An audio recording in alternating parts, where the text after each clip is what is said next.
ओम Sai Ram dear Sai family.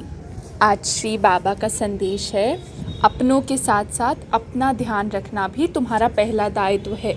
जैसे तुम ये देखते हो कि तुम्हारे पिता, तुम्हारे भाई, तुम्हारे पति, तुम्हारे बच्चों में तुम्हारे बाबा विराजमान हैं, यहाँ तक कि तुम्हारे पड़ोसियों में भी तुम अपने बाबा के भाव को ही रखते हो। लेकिन ये क्यों भूल जाते हो कि तुम्हारे हृदय में भी तो मैं ही विराजमान हूँ। उसकी सेवा भी तो तुम्हें ही करनी है। दिन रात खुद को तकलीफ़ देकर, बिना कुछ खाए पिए, हाय हाय करते हुए तुम सबको खुश करने के प्रयत्न में लगे रहते हो। खुद को कौन खुश करेगा। तुम्हारी खुशी मेरे लिए मायने रखती है, तुम्हारे बाबा के लिए मायने रखती है। यदि तुम दुखी होकर, तुम अपने आप को कष्ट देकर दूसरों को खुशी दे रहे हो, ये मुझे कहीं से अच्छा नहीं लगेगा। और मैं तुमसे एक बात पूछने आया हूँ। एक लंबे समय पहले तुमने कहा था, बाबा मैं तुम्हें प्रसाद लगाऊंगा और फिर लोगों में बांटूंगा। तो कब लगा रहे हो मुझे वो प्रसाद? क्या भूल गए हो? याद करो, आज मैं तुम्हें यही याद कराने आया हूँ।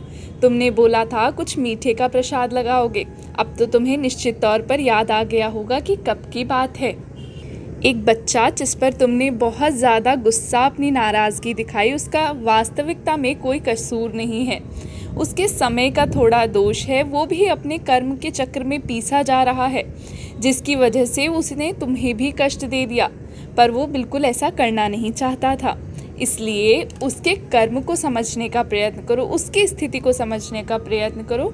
खुद को तकलीफ़ में देखकर उस पर चिल्लाना, उस पर शिकायत करना, उस पर गुस्सा करना, उसे और तकलीफ़ देने जैसा है। जो बुरी स्थिति में है, जो चिल्ला रहे हैं, गुस्सा कर रहे हैं, उन पर नाराज़गी दिखाए बिना उन्हें समझो, उन्हें समझने का प्रयत्न करो। तुम भी तो इतनी बार मुझ पर गुस्सा कर जाते हो। मैं क्या छोड़ देता हूँ तुम्हें, या मैं क्या डांटता हूँ तुम्हें? नहीं ना, मैं तुम्हें स्वीकार करता हूँ, क्योंकि नाराज़गी, गुस्सा इंसान की उन्हीं फितरतों का हिस्सा है जैसे खुशियों का हिस्सा है। इसी तरह से हर भावनाओं को स्वीकार करो और आगे बढ़ो। ओम साई राम।